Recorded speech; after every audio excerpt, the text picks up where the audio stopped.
Hi నమస్తే welcome back to our channel AB house signature. Bigg Boss season 9 Monday ఎపిసోడ్లో ఏం జరిగిందో ఈ వీడియోలో క్లియర్గా చూద్దాం. మండే ఎపిసోడ్ అంటే మెయిన్ నామినేషన్స్ కాబట్టి మనం నామినేషన్స్తో స్టార్ట్ చేద్దాం. బిగ్ బాస్ టెనెంట్స్ని యాక్టివిటీ రూమ్కి రమ్మంటారు, అలాగే ఓనర్స్ని సోఫాలో కూర్చోమని చెప్తారు. బిగ్ బాస్ టెనెంట్స్తో మీ ముందు ఒక మ్యాగ్నెటిక్ బోర్డ్ ఉంది. ఆ బోర్డ్ పైన మీ అందరూ కలిసి ఏకాభిప్రాయంతో 5 మెంబర్స్ని నామినేట్ చేయాలి. దాంట్లో 4 మెంబర్స్ ఓనర్స్ అయి ఉండాలి, ఒకరు టెనెంట్ అయి ఉండాలని చెప్తారు. ఇక నామినేషన్ ప్రాసెస్ స్టార్ట్ అవుతుంది. ఫస్ట్ హరీష్, నేను సంజన గారిని నామినేట్ చేయాలనుకుంటున్నాను. ఎందుకంటే ఎగ్ విషయంలో చాలా లైట్గా తీసుకున్నా సరే కెప్టెన్ అవ్వగానే ఫ్లోరాని బట్టలు తీసుకురా అని అనడం నాకు నచ్చలేదు. చాలా ఓవర్గా అనిపించింది, టార్గెట్ చేస్తున్నట్టు అనిపించింది అని చెప్తారు. అలాగే నా సాటర్డే టైంలో నా మ్యాటర్లో చాలా తక్కువగా మాట్లాడారు, నేను లేడీస్ని తక్కువ చేసినట్టు మాట్లాడారు అని చెప్పారు. నాకు అది నచ్చలేదు అని చెప్పి హరీష్ సంజనాని నామినేట్ చేస్తాడు. ప్రియా, నాది సేమ్ విషయం, నేను దీంట్లో అగ్రీ చేస్తానని చెప్పి సంజన గారికి అహం ఎక్కువ, బిగ్ బాస్కి అగెనిస్ట్గా మాట్లాడతారు అని చెప్పి చాలా ఓవర్గా మాట్లాడుతుంది. అసలు కామనర్స్ అయ్యండి, వాళ్ళు సెలబ్రిటీస్, వాళ్ళేమీ అలా అనుకోవట్లేదు, కానీ వీళ్ళే పెద్ద సెలబ్రిటీస్ లాగా బిహేవ్ చేస్తున్నారు. అహం ఏంటి అసలు? అలాగే శ్రీజ కూడా సంజన గారు చాలా ఉమెన్స్ని డిగ్రేడ్ చేసి మాట్లాడతారు, అది ఇది అనిపించి సంజన గారు అంటే శ్రీజాకి ఫస్ట్ నుంచి అంత ఎత్తు లేచిది ఎందుకో తెలియదు. కానీ ఎందుకంటే సంజన గారికి కొంచెం ఫేమ్ ఉంది కాబట్టి ఆమెతో పెట్టుకుంటే ఏమో కొంచెం ఓటింగ్ పెరిగిద్ది అనుకుంటుందో ఏమో, కానీ ఎప్పుడు శ్రీజ సంజన గారి మీద నెగిటివ్గానే మాట్లాడుతూ ఉంటుంది. ఇక పవన్ కళ్యాణ్ సంజన గారి మీద నాకు ఎటువంటి పాయింట్స్ లేదని చెప్తారు. ఇంకా పవన్ కొన్ని విషయాలు చెప్తాడు, కానీ కొన్ని లైవ్లో జరిగినవి ఎపిసోడ్లో వేయలేదు. మెయిన్ విషయం ఫుడ్ గురించి చెప్తాడు పవన్. సంజన గారు పక్కన వాళ్ళ గురించి ఆలోచించారు, తన గురించి మాత్రమే ఆలోచించుకొని ఫుడ్ ఎక్కువ తినేస్తారు. చపాతీలు 2 అని చెప్తే మార్నింగ్ 3 తిన్నారు. అసలు లైవ్లో జరిగిందే వేరు. ఆవిడ అందరికీ చపాతీ పెట్టింది, తను కొంచెమే తింది, కానీ ఎప్పుడు నేను కొంచెం తినా అని చెప్పలేదు. రీతుకు పెట్టింది, ఆల్రెడీ పక్కన ప్రియా అండ్ శ్రీజ ఇద్దరు చెప్తున్నారు ఆమె మాకు పెట్టింది, రీతుకు ఫుల్ చపాతీ పెట్టింది అని కూడా చెప్తున్నారు. కానీ జరిగిన విషయం ఏంటంటే ఆమె ఫ్లోరా గారికి కూడా తెలియకుండా ఒక చపాతీ తీసుకెళ్ళి ఇచ్చారు. ఇంకా ఆమె తినింది ఏంది ఇక్కడ? అసలు ఫుడ్ గురించి ఇంత వరస్ట్గా మాట్లాడడం నాకు అస్సలు నచ్చలేదు. పవన్ మాట్లాడిన వ్యాలిడ్ పాయింట్సే కాదు అసలు. అలా అందరూ కలిసి సంజన గారిని నామినేట్ చేస్తారు. నెక్స్ట్ శ్రీజ గీతుని నామినేట్ చేయాలనుకుంటుంది. తన పాయింట్స్ తను చెప్తుంది. టాస్క్ విషయంలో తను నెగిటివ్గా మాట్లాడడం, పవన్కి సపోర్ట్ చేయడం, ఇదంతా డిస్కషన్ జరుగుతుంది. అలాగే హరీష్ అలాగే ప్రియా కూడా మేము గీతుని నామినేట్ చేయాలనుకుంటారు, కానీ పవన్ అండ్ డీమాన్ పవన్ ఇద్దరూ అంత అగ్రీగా ఉండరు. డీమాన్ పవన్ కూడా కొంచెం నెగిటివ్ చెప్పాడు, కానీ నేను నామినేట్ చేస్తానని చెప్పలేదు. అందుకని ఆమెను హోల్డ్లో పెట్టి సుమన్ శెట్టి గారిని తీసుకొచ్చారు. సుమన్ శెట్టి గారి గురించి చాలా సిల్లీ పాయింట్స్ చెప్పారు, అంత వ్యాలిడ్ పాయింట్స్ ఏమీ లేదు. ఫైనల్గా వాళ్ళు మెజార్టీ ఓటింగ్ సుమన్ శెట్టి గారు ఉంది కాబట్టి సుమన్ శెట్టి గారిని సెకండ్ నామినేట్ చేశారు. 3 and 4 నామినేషన్స్ ఎలా చేశారంటే ఓటింగ్ వేసుకొని చేద్దాం. రాము, రీతు, ఫ్లోరా ముగ్గురిని హోల్డ్లో పెట్టారు కాబట్టి వాళ్ళ ముగ్గురిని స్టార్ట్ చేస్తారు. ఎక్కువ మెజార్టీ రీతు అండ్ ఫ్లోరాకి రావడం వల్ల వాళ్ళిద్దరు నామినేట్ చేస్తారు. హరీష్ గారు అయితే ఫ్లోరాని నామినేట్ చేయకుండా ఉండటానికి ఆ ప్లేస్లో బర్నీ గారిని నామినేట్ చేయడానికి చాలా ట్రై చేస్తారు, చాలా మాటలంతా డిస్కషన్స్ చేస్తారు. కానీ ఫైనల్లీ 4 మెంబర్స్ ఒప్పుకోపోవడంతో ఫ్లోరా గారే నామినేట్ అవుతారు. ఇంకా ఓనర్స్ నుంచి సంజన గారు, సుమన్ శెట్టి గారు, ఫ్లోరా అలాగే రీతు నామినేట్ అవుతారు. ఇంకా 10 years నుంచి స్టార్ట్ చేయారు కదా. ఫస్ట్ హరీష్ గారు, నేను ప్రియాని నామినేట్ చేస్తున్నాను.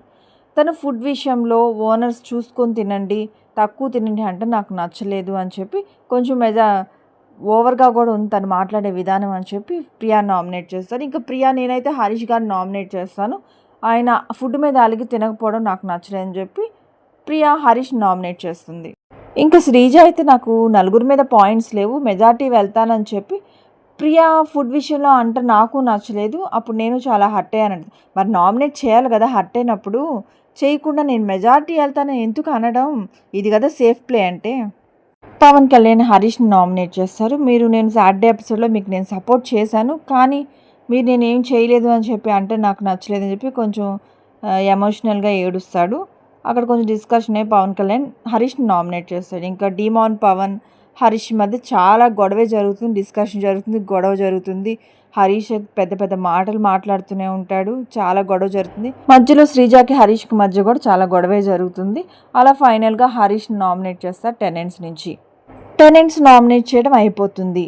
ఇంకా బిగ్ బాస్ ఓనర్స్ నామినేట్ చేసే ప్రక్రియని గార్డెన్ ఏరియాలో పెడతారు. బిగ్ బాస్ ఓనర్స్తో మీరు టెనెంట్స్ చేసిన నామినేషన్ని మార్చే అధికారం నేను మీకు ఇస్తున్నాను. ఓనర్స్ని నలుగురిని చేశారు కదా టెనెంట్స్, వాళ్ళ నుంచి ఇద్దరిని స్వాప్ చేసే రైట్ నేను మీకు ఇస్తున్నాను. అలాగే ఖచ్చితంగా టెనెంట్స్ నుంచి 3 నామినేషన్లో ఉండాలి, టోటల్ 7 మెంబర్స్ నామినేషన్లో ఉండాలని చెప్పి ఓనర్స్కి చెప్తారు. ఇంకా ఓనర్స్ అందరు డిస్కస్ చేసుకొని స్వాపింగ్ సంజన గారు అండ్ సుమన్ శెట్టి గారిని నామినేషన్ తీసేసి వాళ్ళ బదులు స్వాపింగ్గా ప్రియా అండ్ పవన్ కళ్యాణ్ని పెడతారు. అలాగే టోటల్ 7 మెంబర్స్ కాబట్టి ఇంకా 2 నామినేట్ అవ్వాలి కాబట్టి టెనెంట్స్ నుంచి శ్రీజాని అలాగే ఓనర్స్ నుంచి రాము రాథోడ్ని ఓటింగ్ ప్రకారం నామినేట్ చేస్తారు. ఎందుకంటే రాము రాథోడ్ బొమ్మల టాస్క్లో అక్కడ తను చేసింది ఎవరికి నచ్చలేదు కాబట్టి తనని నామినేట్ చేస్తారు. ఇంకా అందరూ డిసైడ్ అయ్యి స్వాపింగ్ ప్రకారం సంజన గారు సుమన్ శెట్టి గారి బోర్డ్స్ తీసేసి ప్రియా అండ్ పవన్ కళ్యాణ్ బోర్డ్స్ పెడతారు. ఇంకా డిస్కషన్ స్టార్ట్ అవుతుంది. ఇమాన్యుయల్ బోర్డ్స్ చేంజ్ చేస్తాడు. ఇంకా ప్రియా అయితే డిస్కషన్ తెలిసిందే కదా, తను ఏదనుకుంటే అదే కరెక్ట్, తను ఎవరు నామినేట్ చేయకూడదు, తనే గొప్ప అని చెప్పి భయంకరమైన డిస్కషనే చేస్తుందండి. తన వెటకారం, తన వే ఆఫ్ ఎక్స్ప్రెషన్స్ లైవ్లో చూస్తుంటే చాలా వర్స్ట్గా ఉంది. ఎపిసోడ్లో అంత ఇవ్వలేదు, లైవ్లో అయితే చాలాసేపే జరిగింది. అన్ని డిస్కషన్ మధ్య ప్రియా అండ్ పవన్ కళ్యాణ్ నామినేట్ అవుతారు. నెక్స్ట్ బర్నింగ్ గారు వచ్చి రాము రాథోడ్ నామినేట్ చేస్తారు. రాము రాథోడ్ బొమ్మల టాస్క్లో అలా చేయడం ఎవరికి నచ్చలేదు కాబట్టి నామినేట్ చేస్తారు. రాము రాథోడ్ నామినేషన్లో రీతు, తనుజ అలాగే రాము రాథోడ్ మధ్య చాలాసేపు డిస్కస్ చేస్తుంది. ఎందుకంటే బొమ్మల టాస్క్లో వాళ్ళ ముగ్గురు మధ్య చాలా ఇష్యూ జరిగింది కాబట్టి వాళ్ళ ముగ్గురు మధ్య చాలా డిస్కషన్ జరుగుతుంది.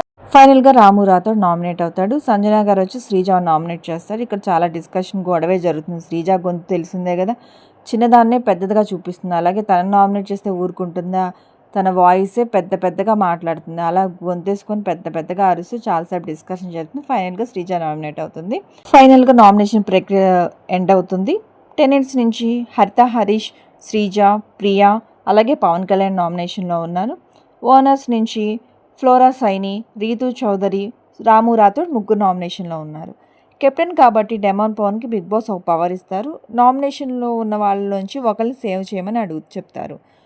డెమాన్ పవన్ ఎవరిని సేవ్ చేశారనుకుంటున్నారు? అందరూ రీతుని సేవ్ చేస్తాడా అనుకున్నారు, కానీ షాకింగ్గా శ్రీజాని సేవ్ చేస్తాడు. అందరూ షాక్ అయిపోతారు.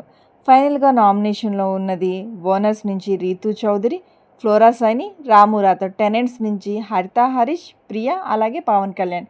వీరు 6 థర్డ్ వీక్ నామినేషన్లో ఉన్నారు. వీళ్ళలో ఎవరు ఎలిమినేట్ అవుతారు అనుకుంటున్నారు? చూద్దాం ఎవరు ఎలిమినేట్ అవుతారు. ఈ వీడియో మీకు నచ్చినట్టయితే మా ఛానల్ని లైక్ చేయండి, షేర్ చేయండి. ఇలాంటి మరెన్నో వీడియోస్ కోసం మా ఛానల్ని సబ్స్క్రైబ్ చేయండి. Thank you for watching.